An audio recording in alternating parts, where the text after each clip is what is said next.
Larry Abraham is chairman and founder of Pan American Capital Group and the longtime writer and editor of Insider Report, an international geopolitical investment newsletter with over 10,000 private subscribers worldwide. He's an international best-selling author, speaker on political, economic, and financial topics. After living in South America for 7 years, he now resides in the Seattle area and serves on the boards of major consultancies in North America and China. Larry Abraham.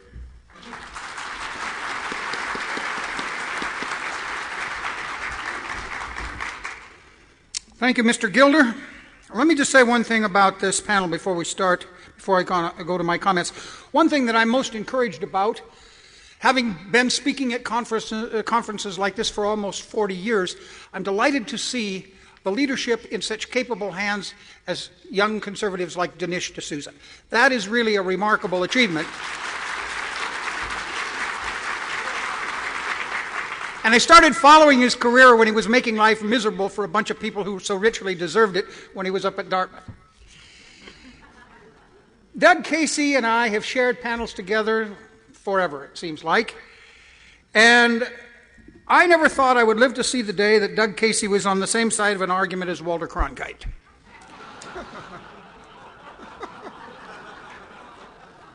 I find that a little hard to get my arms around, Doug, and I hope you understand the emotional upset that causes me. But let's make one thing clear in this debate. Neither Dinesh D'Souza or I are here to defend 93 years of what appears to be at times idiotic, schizophrenic, and totally insane foreign policy. I'm not here to do that. And furthermore, let me say that I every year admire, whenever the new Congress comes into existence, that this gentleman, Ron Paul, always introduces a resolution or a bill in Congress, the House of Representatives, to get us out of the United Nations. I think that would be...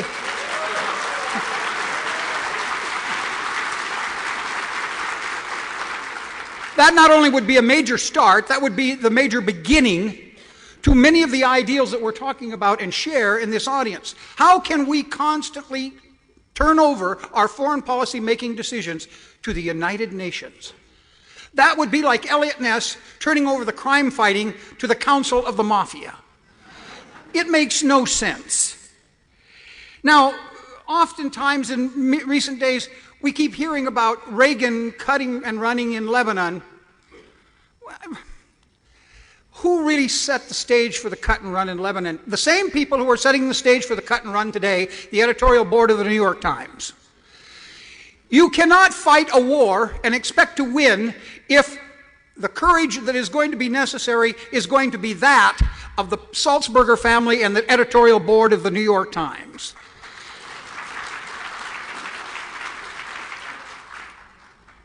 I'm opposed to helter-skelter intervention, but I never heard our friend Ron Paul mention September 11th, 2001. It's almost like it didn't happen. Now, there's only one of two things we can...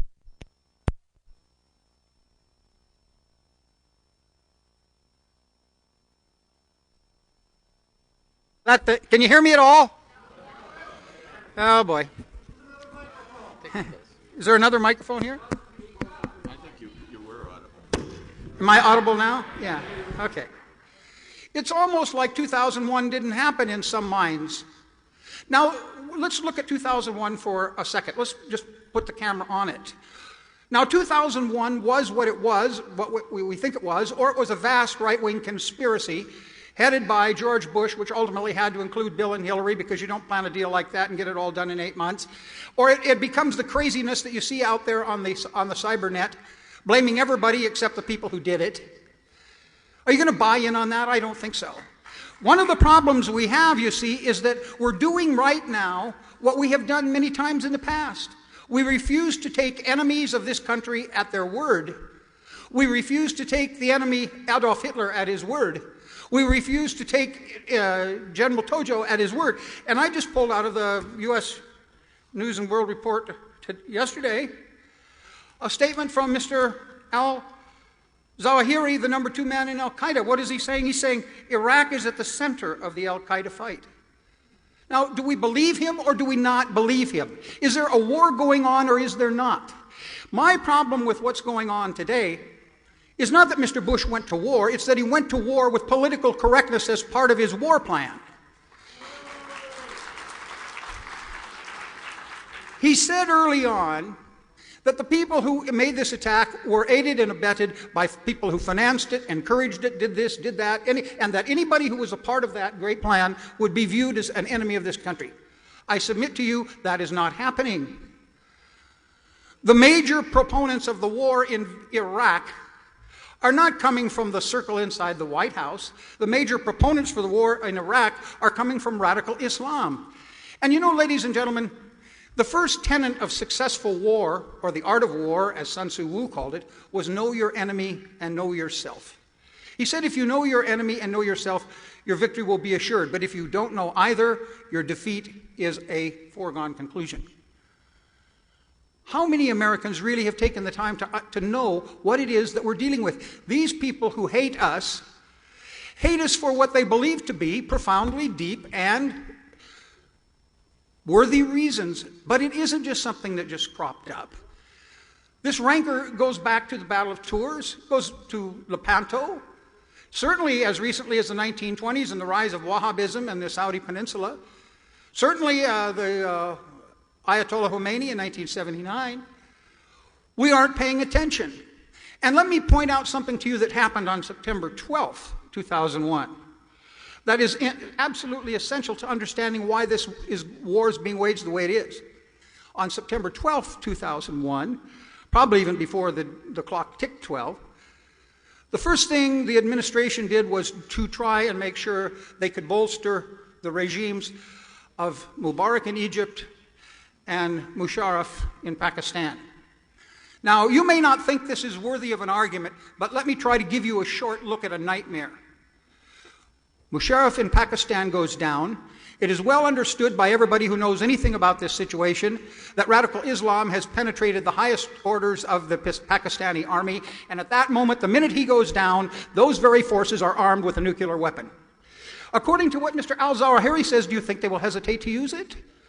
Their whole life, their whole existence, their whole being is to kill Americans and to kill Jews. You think they won't use it?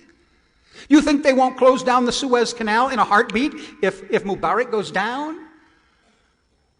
From Indonesia to Morocco, you have probably no more than 3,000 mullahs, so-called holy men, who are inciting this war. What sort of mentality? Now, this is what you're dealing with. It isn't a Republican liberal debate. It isn't a conservative libertarian debate.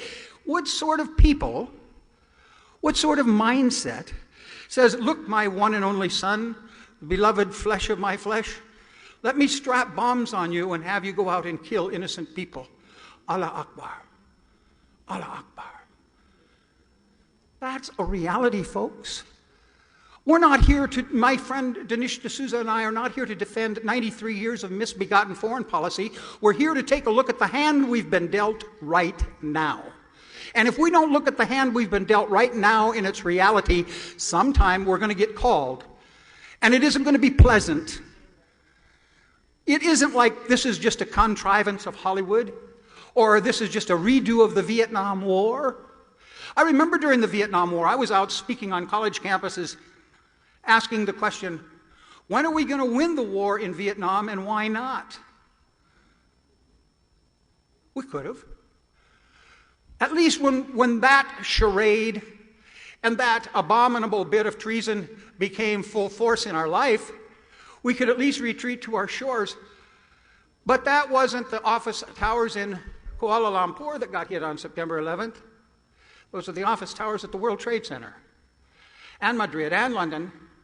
And if you don't think for a minute that they won't use the same tactics that were used for saffron gas in the subways of Tokyo, stop and think about this for a minute. You might want to make it a political debate for power, but that makes you no better than the most radical left-wing Democrat who would do anything as long as it means the political demise of George Bush. There's a hell of a lot more at stake here than the political demise of George Bush.